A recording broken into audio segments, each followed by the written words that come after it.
حضرت عمر جب نعرہ لگاتے نا تو کیسر و کسرا کانپتے. سفیر آتے روم کے ملنے کے لیے تو کہتے جاؤ عمر نفل پڑھ رہے ہیں، ٹائم کوئی نہیں. ایک دن اندر میٹنگ ہو رہی تھی، حضرت عمر میٹنگ میں بیٹھے تھے. آپ کے بیٹے ملنے آئے عبداللہ ابن عمر. ابا جی اندر آ جاؤ. فرمایا دروازے پہ کھڑا ہو، میں ضروری بات کر رہا ہوں، اندر نہ آنا. جناب عبداللہ ابن عمر کہتے ہیں میں دروازے پہ کھڑا ہو گیا. تھوڑی دیر گزری تو امام حسین بھی آ گئے. ایک حدیث میں ایک روایت میں امام حسن کا لفظ بھی ہے. امام حسین آئے، آ کے عبداللہ ابن عمر سے کہنے لگے عمر فاروق اندر ہیں؟ تو کہا وہ اندر تو ہے. تو کہا آپ کیوں دروازے پہ کھڑے ہیں؟ کہنے لگے ابا جی نے کہا ہے یہاں انتظار کرو، میں کوئی ضروری بات کر رہا ہوں. لیکن شہزادے میرے لیے کہا ہے، میرے لیے آپ جانا چاہیں تو چلے جائیں. امام حسین کہنے لگے امیر المومنین کوئی بات کر رہے ہوں گے، میں ظہر کے وقت مسجد میں مل لوں گا، ظہر کا ٹائم آئے گا نا تو میں مسجد میں مل لوں گا. یہ کہہ کے چلے گئے. حضرت عمر باہر آئے تو حضرت عبداللہ ابن عمر سے کہا کہ کوئی آیا تو نہیں؟ عرض کی حضور حسین ابن علی آئے. حسین ابن علی. تو کہا اندر کیوں نہیں بھیجا؟ کہا میں نے کہا تھا بے شک چلے جائیں، لیکن وہ کہہ رہے تھے کہ میں ظہر کے وقت مسجد میں مل لوں گا. تو سیدنا عمر فاروق فرمانے لگے عبداللہ تجھے تیری ماں روئے، حسین کو کیوں واپس بھیجا؟ پھر عمر دنیا داروں کے سامنے ڈٹنا، کھڑا ہونا عمر پہ ختم ہے، لیکن جو اندر کی بات ہے نا، روح کی، جو عقیدت کی بات ہے، جو وفا کا رشتہ ہے، اس کو کون سمجھے؟ یہ جو روح کی مجبوریاں ہیں، یہ جو وفا کی مجبوریاں ہیں، اسے لوگ کیا سمجھیں؟ انہیں کیا پتا کہ مرشد کے بیٹے کے پیر چومنے میں حسن کیا ہوتا ہے.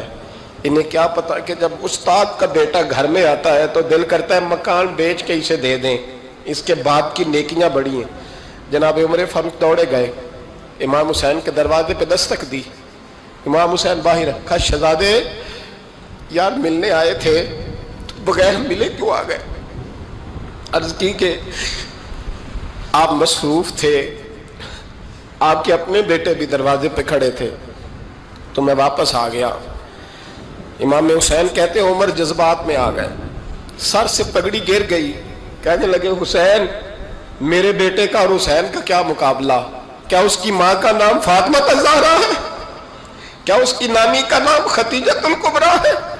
کیا اس کے نانے کا نام محمد مصطفیٰ ہے؟ اور پھر سر سے پگڑی اتری تھی، اپنے بال زور سے پکڑ لیے.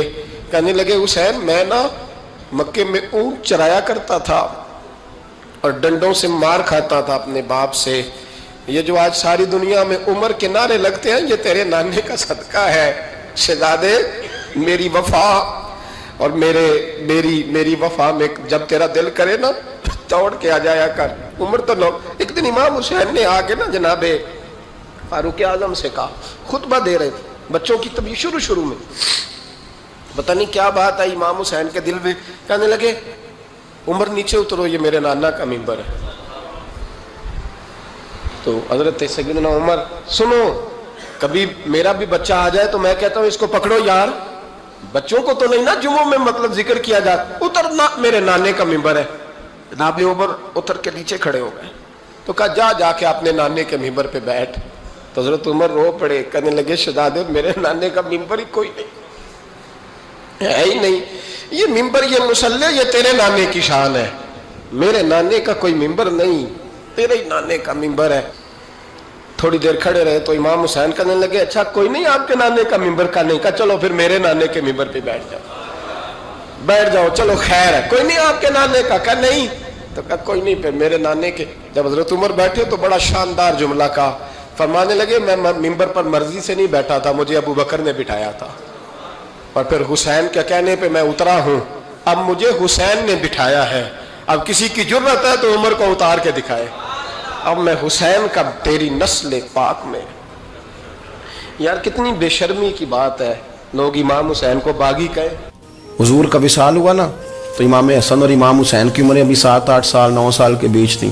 تو حضرت مولا علی شیر خدا رضی اللہ تعالیٰ عنہ کے ساتھ امام حسن آئے مسجد میں تو ممبر پہ بیٹھے ہوئے دیکھا حضرت ابو بکر صدیق کو، تو کہنے لگے نیچے اترنا میرے نانا کا ممبر ہے. بچوں کو بڑی پہچان ہوتی ہے نا ابا کے کپڑوں کی، سے پتہ ہوتا ہے کہ یہ میرے نانا کا ہے، یہ میرے نیچے اترو یہ ممبر میرے